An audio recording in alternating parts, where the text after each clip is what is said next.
Michael Stipe first heard about Bernie Sanders after the then Vermont representative voted against the Patriot Act. Shortly after 9/11, I became aware of his outsider-insider position in Congress, Stipe tells Rolling Stone in an email. He's the senator who has consistently voted the way I would if I were a politician, and who has stood firm in his position and belief. Stipe has since become a vociferous supporter for Sanders' presidential candidacy, releasing a brief video to Rolling Stone explaining his support.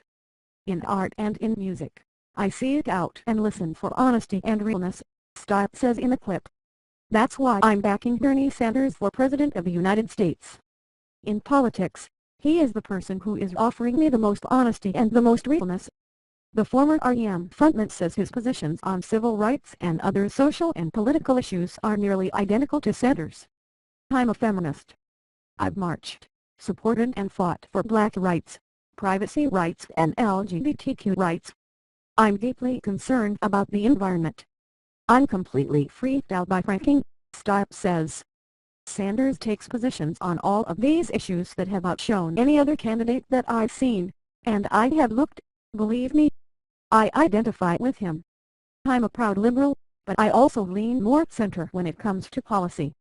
I get it that there are people who don't see things exactly the way I do.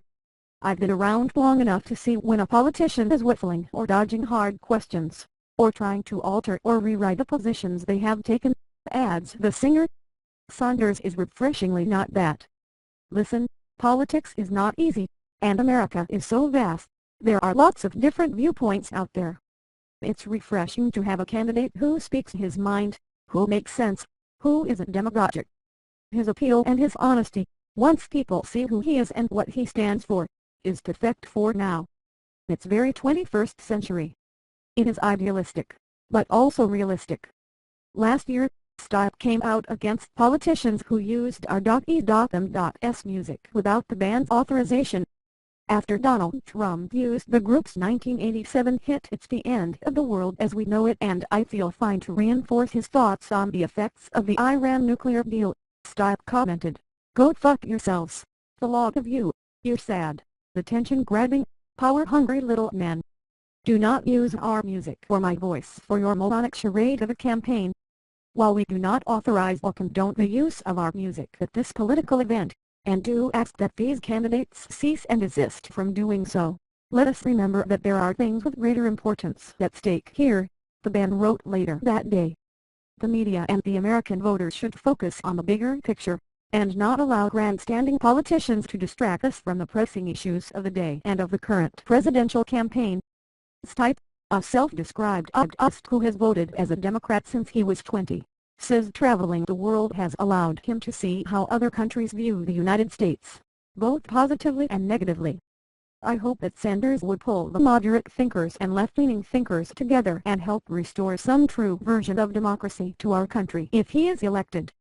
We need clearer communication between ourselves as Americans. We are leaders, and we can be great if we stand together. Let's be unabashedly progressive in our approach," Stipe adds. Who do we see ourselves as? What can we do to uplift our generation, to mark our time here, define our legacy? These are high ideals, I know. Sanders feels like the candidate who would inspire the best in us, but could also talk straight, and not in circles, about the very serious issues we need to tackle, at home and abroad.